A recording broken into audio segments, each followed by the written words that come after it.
This playthrough is rated M for mature. Greetings and salutations, viewers. Vauldemare back here with another episode of Call of Cthulhu. In the last episode, we explored the bookstore, the nameless bookstore, even though that's technically a name, to find out a little bit more about what happened. It looks like our good Charles Hawkins might have tried to rob this place for a rare tomb, which we're now trying to get inside because of the Elder Sign. Although that's not really stopping us; it's because it's an actual safe. So gotta guess the combination to the luggage. So let's listen to some of these canisters and see what pops up. Maybe we'll get a clue, a raging clue. All right, which one do we want? Oh, I guess it doesn't matter, does it? We'll listen to them all eventually anyway. So, And these red drops, like precious stones, lie fixed, set in divine gold. To be the guardian of the Grail does not protect me from its attractions, Henry. And I do confess it. I am willing to pay to know its secrets.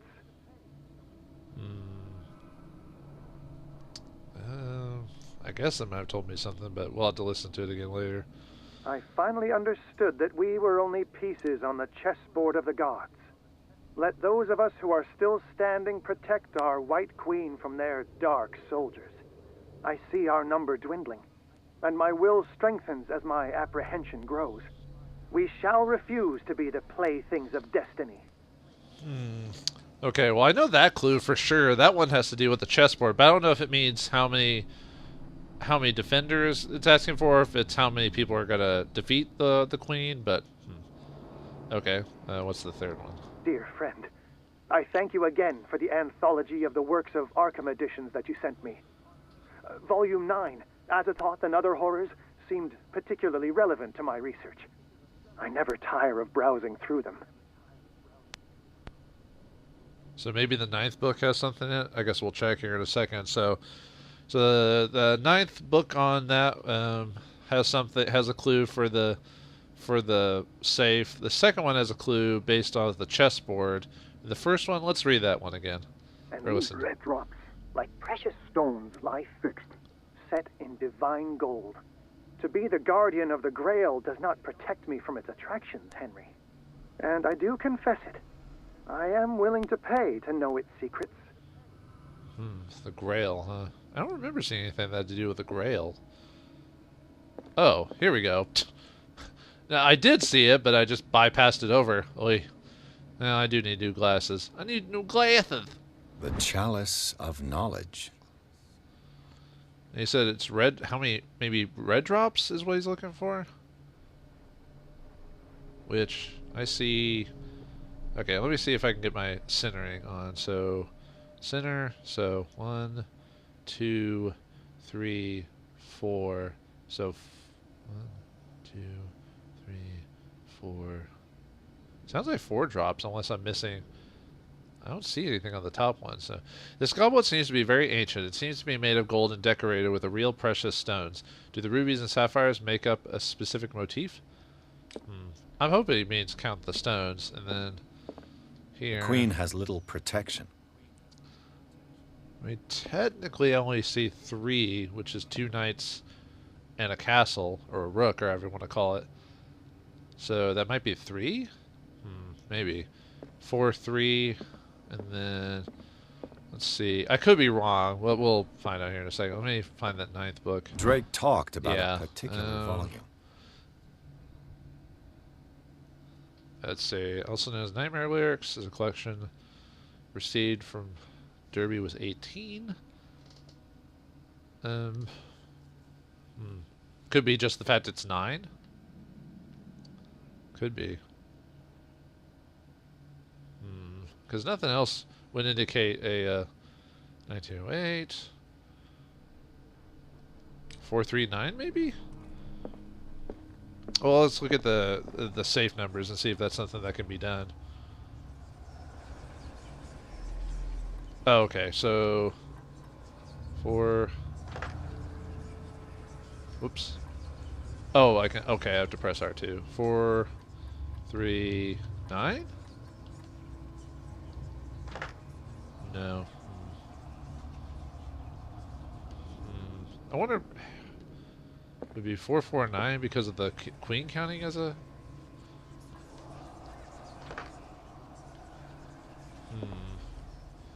Must be something else in that book. Because he said this. He said So this these time, are the right? volumes that Drake was talking about in his message. At least he said the 9th volume was the one that was particularly interesting to him. Unless, I'm not sure. I don't really see any obvious nut. Let's see. Collection of poems. Centralized. First published in 1908. Darby was 18 years old.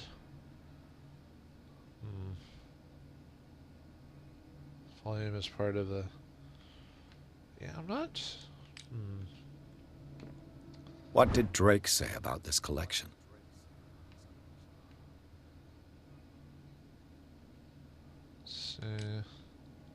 Drake talked about a particular volume. Well, yeah, it was the 9th one, but... Maybe I have to read them over again. Let me see. Or listen to them again. Sorry, folks, I'm not figuring this out, like, right off the bat, but... Let's see. And these red rocks, like precious stones, lie fixed, set in divine gold. To be the guardian of the Grail does not protect me from its attractions, Henry. And I do confess it. I am willing to pay to know its secrets. I mean, it sounds like... I mean, I counted 4 drops. I assumed 4 was the answer, but I guess I could be wrong. Let's see. I finally understood that we were only pieces on the chessboard of the gods. Let those of us who are still standing protect our White Queen from their dark soldiers. I see our number dwindling, and my will strengthens as my apprehension grows. We shall refuse to be the playthings of destiny. I only saw 3 other than the White Queen, unless I'm missing something. And then let's see this Dear one. friend, I thank you again for the anthology of the works of Arkham editions that you sent me. Volume 9, Azathoth and Other Horrors, seemed particularly relevant to my research. I never tire of browsing through them. Maybe he just mentions that, but it's not the 9th book that has the specific clue on it. But I can't... well, I guess I could really quickly just... So these are the volumes that Drake was talking about in his message. Collection... Nope. What did Drake say about this collection? Frisian... He just talks about the alphabet, but I don't... Drake talked about a particular volume. So these are the volumes that Drake was talking about in his message. What did Drake say about this collection? Nope. Drake talked about a particular volume. So these are the volumes that Drake was talking about in his message. I'm not really seeing any obvious clues. What did Drake say about this collection? Other than the 9. EP Derby. Yeah, I don't... I can't... And it doesn't let you open it.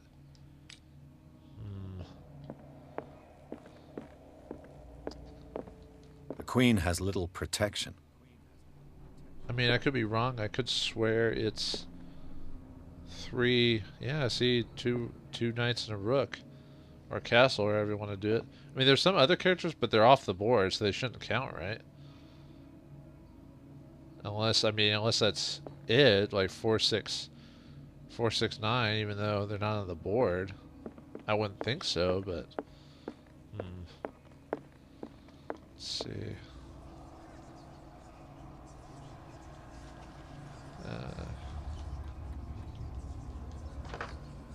Nope.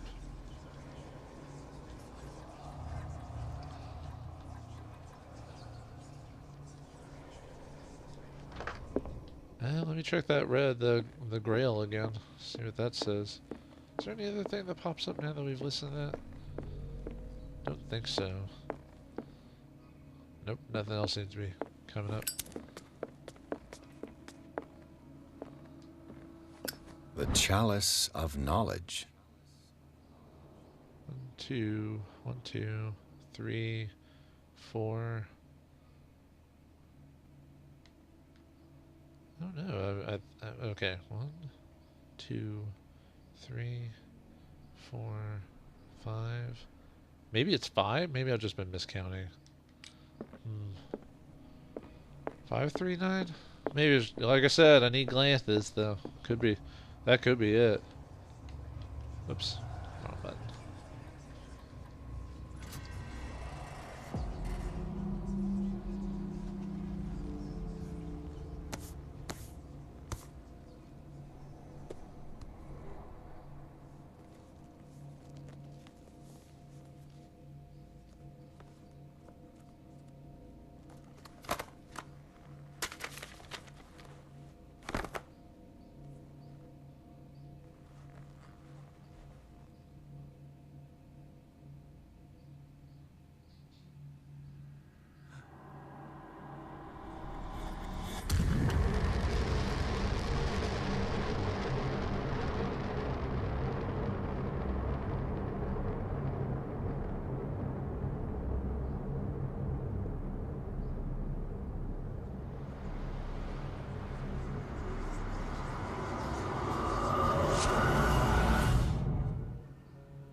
Yeah, it was just basically just me not seeing the stones properly or something like that. So sorry about taking like 3 minutes or something like that to figure that out, even though it was easy. Ugh. Don't you just hate it when it's such a simple puzzle, yet for some reason because you saw something wrong or misinterpreted? That happened to me during the Professor Layton games all the time when I played those. I would overanalyze it and not read the instructions, you know? Oh, it pissed me off so many times when I reread, I'm like, oh my god, I spent an hour on this, you know. Anyway, now we've gone from chapter 7, chapter 8. Ooh, we're getting closer. I feel like this game has about 12 chapters. I'm just kind of feeling it. I haven't read anything. That's what I'm feeling. Anyway, chapter 8, Riverside. We're back at the Institute. Oh, God. In the nameless bookstore, Pierce traced the trails of attempted burglary. He discovered that Charles Hawkins was behind the attempt. Pierce opened the bookseller's safe to find what the latter and Sarah Hawkins had hidden there. A book covered in human skin lied inside. Irresistibly attracted the detective. When he opened it, his mind was projected into another. Oh, we're in another body. And it did say the book was covered in human skin, so this is probably the Necronomicon. Which, interesting enough, is from Call of Cthulhu. Well, actually, it may have been in other tomes before that, but the first reference I remember reading of it is in Was it the Call of Cthulhu story, or was it one of his other short stories that had it? I'll admit it's been a while since I've read Lovecraft. But another one of the first times I heard of it was from Evil Dead. The Necronomicon Mortis, the Book of the Dead. Sorry, I can't do a Bruce Campbell voice as much as I'm jelly that I can't. Or have his chin. And I don't really have a chin. I have kind of one of those weak chins. Oh well. Now we just gotta see what this book has done to us. Dr. Colden, this man's condition is deteriorating. What says Dr. Fuller? It's his patient, after all. He's busy with Captain Fitzroy. He specifically asked us not to bother him when that's the case. Oh, of course. I'll see what I can do. Mr. Blake, can you hear me? I'm Dr. Colden. We'll take care of you. There's nothing we can do. I tried talking to him. He's catatonic.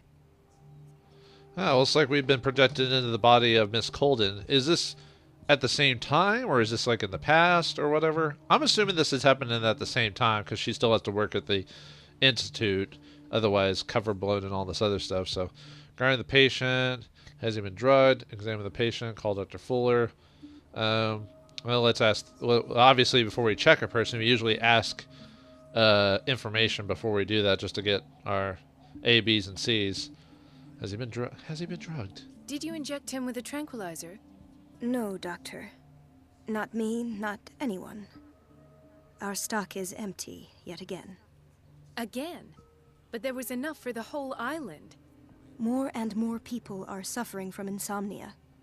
We can't refuse to help. Of course. Any idea what this man might be undergoing? Well, not sure. I mean, if he's catatonic, maybe he took too much sleeping medication and it put him out for good for the most part. Regarding the patient. What can you tell me about him? He was highly agitated an hour ago. We were about to tie him down when he fell asleep. 10 minutes ago, he curled up into a fetal position. I thought he was waking up, but no. His name's Blake. I don't know if I remember that name. Maybe. I must see his medical file. Tell me about his symptoms. Where is he from? Oh. Well, I guess whatever his symptoms would be a good start. What are his symptoms? His temperature has been going down. His skin losing its color. His body rigid. I closed his eyes myself. They were glassing over. I didn't want them to dry out, and I couldn't bear to look at the expression on his face. You did well. Don't worry. Let's stay professional, if you will. Seems like this whole whatever this guy's doing is getting there. Although this is like in the early 1900s, so... Where is he from? I don't recognize him. Did he just arrive on the island? He said he worked on the docks, but not with Captain Fitzroy. I think he works for Ms. Baker. Who? You know, the woman at the head of their gang. They call her Cat. Oh, I see. Do you have other questions? Oh, I might have seen him then hanging around Cat or something like that. I must see his medical file. Show me his file. That's not possible. Don't tell me Dr. Fuller has taken this file as well. We need it. That's why I called you. This man's ailment has been hidden from us. Come on now. What was he treated for? An intoxication, I was told. After inhaling chemicals. Looks like Fuller doesn't like helping us with our job. He likes taking all the interesting people. What are they arguing about? Fitzroy's just like waving his hands like a madman. That'll do for the time being. Any idea what this man might be undergoing? I don't know. Let's examine him. Very well. I'll examine him. Alright. What's her stats, I wonder? Or are we still playing as Pierce's stats? Probably Pierce's stats. Let me go back to the Nameless Bookstore, see if there's anything else there. I think I already read that a little bit before, so that's not new. So, October 28th, 1924, Riverside Institute. I found a book in the bookseller's safe. There was something wrong with it. It smelled of death and putrefaction. I had a bad feeling. I read to understand why I had such a feeling. What happened after that? Where am I? Let's see. No, nothing there. Oh, did Pierce? Oh, I can't access Pierce's stats right now. Makes sense. Oops. And then we already found that, so I don't have to worry about that. And then that's probably just gonna pop up that one book or the sleeping pills or something. All right. So can we actually move around or no? We're stuck here. Okay. Ah, such a lovely gray day. That's for sure. Let's see. All right. I guess we use whatever her stats are for. Obviously, being a medical professional, I assume the percentage is really high.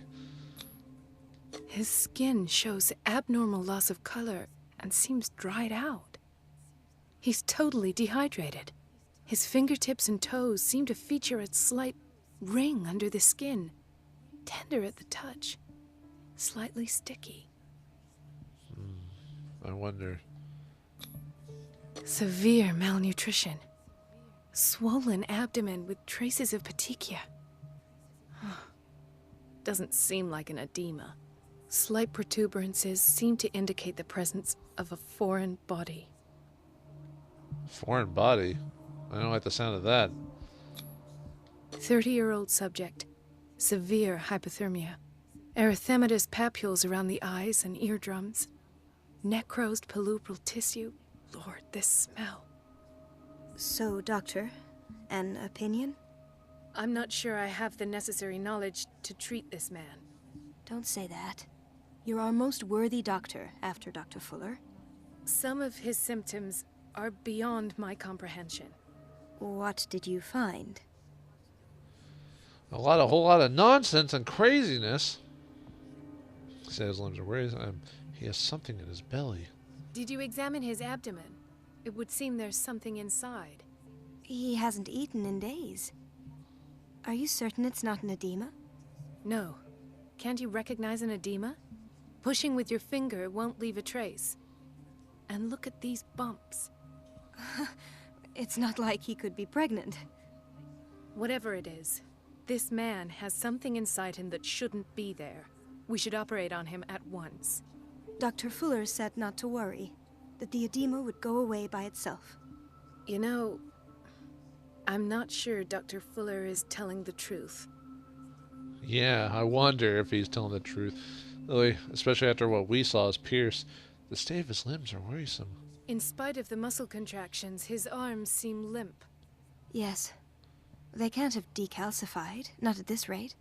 And yet, if there is a bone in this arm, it's softer than that of a newborn baby. What about his cranium? It's soft at the touch. It does seem like the skull of a baby. Look at these sticky rings growing at his fingertips. What can be happening? I'm sure you'll find an explanation. You have to. What, are you telling me that this guy is getting reborn? Depending on the game, maybe. He's severely dehydrated. I see signs of hypodermoclysis, but he's still dehydrated. When was his last IV? He's constantly under perfusion. I've even gone beyond the recommended dose to no avail.